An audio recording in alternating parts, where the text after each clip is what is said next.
नमस्कार जय जगन्नाथ। मु स्वागत करुँ मोर आय एक नुआ भिडियो को। एटा मो जेजे मो पाखे बसी मो जेजे तो भूत गप को बहुत भल पाए आप बहुत मात्रा भ्यू आनी कमेंट करते अलग किसी भूत गप भी आने को मुझे तो आनी नी कहीं भूत गप तो सेमती किसी ना ना सत जहाँ भी कहूँ माँ आम सत कथा ही कहूँ किसी गप कहले सीना सबुदिन भिड आसवरी सत कथा कहूँ भिडियो किसी आसी नाला मुझे अलग भिडियो पकईली। ए चलतु मो माँ ठू आउ गोटे भूत गप शुणिया माँ केमी कौन पिलादिने भूत देखी चलतु मो माँ मोर जेजे पाखे बसी जेजे आउ गोटे भूत कथा कह आप शुणु केमी लगे आप लास्ट कमेंट कर कहे। चलतु जेजेमा से भूत गप शुणिया माँ तू कहूलु जो पिला जो भूत देखी से गपटा कहू टे ପିଲାବେଳେ सत कथा तो सहीटा गप कौन। ଏଟା ତ ସତ କଥା ଆଉ हाँ ପିଲା ତ କିଛି ଜାଣିନୁ ଏତେ ତ हाँ ହେଇଟା ଥିଲା ଆଉ ଜାଣିନୁ ଏତେ କଥା।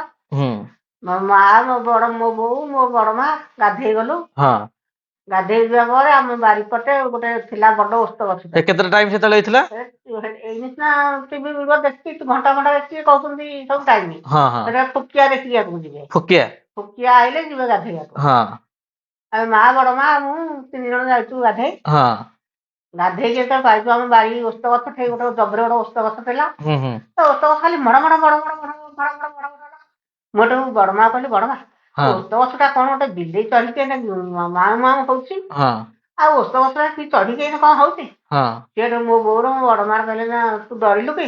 हाँ ମୁଁ କହିଲି ଡରିବିନି ସେ ରାତି ଗୁଡାକ ଅଛି ଅନେକ ରାତି ନା କେତେ ଜଣ ସେତେବେଳେ ଯାଇଥିଲେ ସକାଳୁ ଉଠି 3 ଜଣ 3 ଜଣ 3 ଜଣ ମା ବଡ ମା ଆଉ ଯାହାହେଲେ ଟାଇମ କେତେଟା ହେଇଥିବ। ଯାହାହେଲେ 5ଟା ପରେ ତ ରାତି 3ଟା ଖଣ୍ଡେ ହେଇଥିବ ହଁ ଆଉ। ହଁ ହଁ ଯେ ନିଶ୍ଚୟ ସବୁ ଜାଣିଗଲେଣି ହୁଁ ତୁ ଯାଉଛି ଘଣ୍ଟା ଦେଖିକିରି ହଁ ସେଟା ତ ଫୁକିଆକୁ ଉଣ୍ଡିକି ଯିବା ହୁଁ ସେଟା ବି ବହୁତ ନୁଚା ଥିଲା। ହୁଁ ଏଇନା ନୁଚା ନୁଚି ନାହିଁ ହଁ ଆଉ ଏମିତିକା ହେଇକି ସବୁ ଗଲୁ ଏମିତିକା ହେଇକି ଯାଇକିରି ଯେତେବେଳେ ଘଡଘଡ ମଡମଡ ଚଡଚଡ ହେଲା ହଁ ମିଆଉ ମିଆଉ ମିଆଉ ମିଆଉ ଡାକି ଏଡାଳ ସେଡାଳ ଯଦି ଭାଙ୍ଗି ପକେଇବ। ହଁ ଆମରି ବାଇରେ ଜବର ଓସ୍ତ ଗଛ ସେ ହଁ ଭାଙ୍ଗି ପକେଇବ ଓସ୍ତ ଗଛ। ହଁ ମୁଁ କହିଲି ତୁମେ ଏତିକି ବେଳୁ କାହିଁ ଏତେ ରାତିରୁ ଆଉଛ ଏଠି ହଁ ଭଡ ଭଡ ଭଡ ଭଡ ହୁଏ ନା ତୁ ଆହାରି ଭାଇ ତୁ ଯାହାରି ଘରକୁ ଆମେ ଯିବୁ ଗାଧେଇ। ହଁ ମୁଁ କହିଲି ନାଇଁ ମୁଁ ତମ ସାଙ୍ଗେ ଯିବି ମୁଁ ଖୁଡିଆ ଯିବି ଘରକୁ ଆଉ। ହଁ ଏଠୁ ଗଲୁ ଗଲା ବସିକି ଏଠୁ ଝାଡା ଫାଡା ବସିଲୁ ଝାଡା ଫାଡା ବସିକି ପାଣି ସାରିକିରି ହୁଁ ଦାନ୍ତ ଘଷୁଛୁ ହୁଁ ଧୋବା ତଠୁପଟେ ଗୋଟେ ନିତେ ଧୋବଣି ଧୋବାହାର ବାହାରିଲା। ହଁ ଧୋବା ତଠୁପଟେ ବାହାରିଲା ଖାଲି ଲୁଗା କାଟିକି ହୁତୁ ହୁତୁ ଖାଲି ହୁତୁ ହୁତୁ ହେଇ ଜଳିଲା।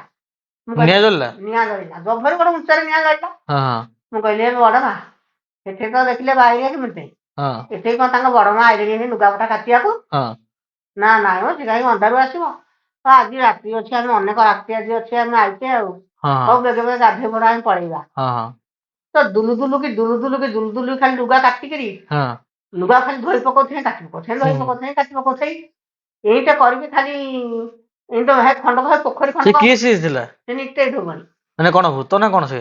ସେ ତାଙ୍କ ଗଣ୍ଡି ପୂଜା କରନ୍ତି ନିତେଇ ଧୋବଣି ରାତି ଥିଲା ଆମେ ଯାଇଛୁ ହେରି ହଁ ହଁ ସେ ତାଙ୍କ ଗଣ୍ଡି ପୂଜା କରିବେ ଆଗ ଗଣ୍ଡି ପୂଜା କଲେ ଯାଇକି ଯାହା କରିବେ ନା ହୁଁ ଆଉ କଣ। ହୁଁ ସେ ଆଉ ଗଣ୍ଡି ପୂଜେଇ ନାହାନ୍ତି ଯାଇନାହାନ୍ତି ହୁଁ ରଥକୁ ସେ ଗଣ୍ଡି ପୂଜା କରିନାହାନ୍ତି ଆମେ ଆଗ ମୁହଁରେ ଆମେ ଯାଇଛୁ ଗାଧେଇ ଅନ୍ଧାରୁ ଆଉ ହଁ ହଁ ଅନ୍ଧାରୁ ଗାଧେଇକି ଯେତେବେଳେ ଯାଇଛୁ ହେରି ସିଏ ତା ବେଳାରେ ବାହାରିଛି ଆଉ ହଁ ତା ବେଳାରେ ବାହାରିକି ସେ ଖାଲି ପୋଖରୀ ସେଠି ଭାଙ୍ଗିଦବ ମାଟି ମାରିଦବ ସେ ପୋଖରୀ ହଁ ହଁ ସେ ପୋଖରୀ ଖାଲି ମାଟି ମାରିଦେଇକି ଯେମିତି ହେଲା ନିଆଁ ଖାଲି ହୁତୁ ହୁତୁ ଜାଣିକିରି ହୁଁ ହୁଁ ଆମର ବଡମା ଝିଆରୀ ବୋଉ ମୋର ଗାଧେଇକି ସବୁ ପଳେଇ ଆଇଲୁ।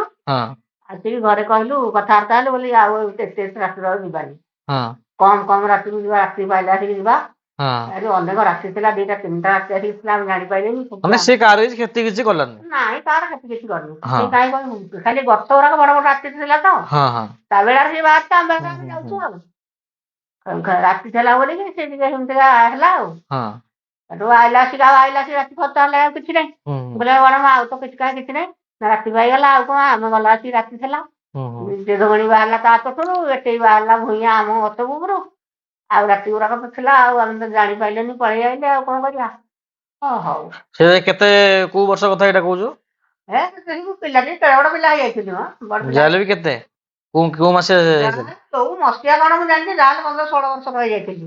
15-16 ବର୍ଷ ତ ହେଇଯାଇଥିଲ।